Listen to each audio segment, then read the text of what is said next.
Today we are going to be discussing my 2022 reading stats. Let's jump right into it.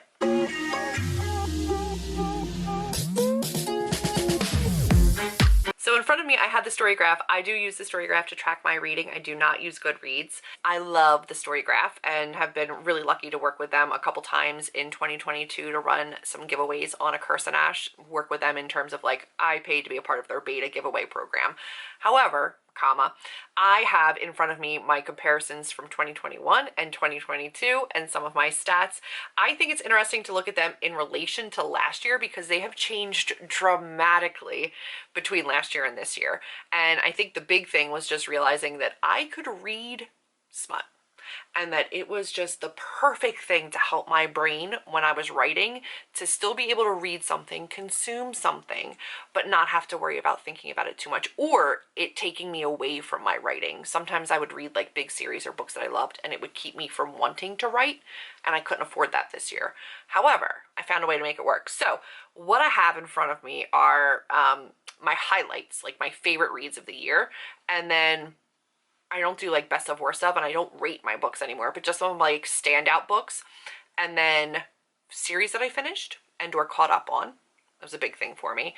And then my like actual just statistics for the year. So let's start with the stats. This year, as of right now, and it is only the 20th of December, however, the book that I am reading is very large and I have a lot going on. The end of the year, last 2 weeks, kind of crunch of writing is very real. So I don't think I'm going to get that many more things read, if at all. For 2022, I read 158 books for a total of 52,034 pages. Last year, I only read 77 books with a total of 25,854 pages. So I have doubled my pages, and I have more than doubled my pages and more than doubled my books. I love that for me. I had different months in terms of like higher and lower. My ebb and flow was pretty consistent. I didn't have months that were super low or super high. They were all just kind of even across the board, because my work was kind of consistent and even across the board as well. Some of my moods have shifted a little bit. This year, my pie is a lot larger in different areas. So this year, I want to say my biggest one was probably emotional, 74 emotional books, 65 that were adventurous. Dark went up to 54, 22 mysterious, 26 that were tense. See if I can make this a little bit bigger. That's this year. Lighthearted was 24, funny was 17, reflective was just 9, and that was a lot larger last year. 6 for hopeful and 6 for challenging. Last year I only read 35 that were dark, which percentage-wise was pretty high. Emotional was 30. My adventurous was 29. So like my percentages on the ones that I didn't read, like I really didn't read. In terms of pace, this year I read 15 slow books. Medium pace was my largest percentage, and I read 69 that were like medium pace. That was 47%. 43% were fast paced. So last year I read the majority of fast paced. 47% that were fast paced, and then medium and then small were pretty much the same portion. But I just kind of swapped out. Like I have a little bit more of the medium this year. Page numbers, by far, I have a lot more that were under 300 this year than last year. My percentage like is still bigger for my bigger books. Like biggest percentage is still 300 to 499, but I had a lot more under 300. I had 44% for under 300 and 46% for 300 to 499. And then my 500 and up was 11% or 17 books. So I still had some like tomes. 17 tomes is not bad. 100% fiction this year. 100%. I CP'd one nonfiction, but I'm not counting it yet. It was all fiction. Romance, though. My romance took over. 105 romance. 53 of them erotica. Fantasy, 45. But now also some of those are fantasy erotica, fantasy romance. Contemporary, 40. LGBTQ, 36. Thrillers, 13. Young adult was pretty low, only 10 YA books. Young adult last year was my highest at 26 books. followed by fantasy at 23, romance at 20, and then thrillers at 16. So my thrillers at 13 was much further down the list. Again, I just read a lot more. Ebooks this year, I read 82 as opposed to last year, I read 23. I read a lot on KU. Specifically KU, I read 72 books. Some of them were ebooks, but they were arcs. So my e-arcs counted there. But specifically KU, I read 77 books. That's a lot of KU, and I can tell you right now with absolute assurity, it was all smut. I annotated 62 books, which is not bad. Diverse reads was 48, and these are self-identified categories, so when I go in, that's what I tag them as. Arcs, I read 14, and then rereads, I had 7. Format changed hugely for me this year. Last year, the value, I had 82% print last year. This year I had 44% print. I had the majority at 54% of ebooks. Again, KU. I read a lot more ebooks. I also have some most read authors. Last year, my most read author, Brando Sando. Brando Sando last year at 7 books. This year it was Katie Roberts at 13. Yeah. And then Sarah Kate at 5. And Brando Sando came in at 5. Bachman came in at 3. But most of them are erotica authors. Not gonna lie. And then ratings, I can't really tell you because I didn't rate anything. So that's like my comparison of the 2 years. I'm not mad at 158 books at all. Again, like I said, the majority of them were smutty. I'm not sorry. It was a great reading year. I had a fantastic time. Were some of them absolutely ridiculous? Yes. Did I still enjoy them? Also, yes. So we're gonna go over some of my highlights, and I think genuinely some of my highlights were rereads. My rereads this year were like top tier.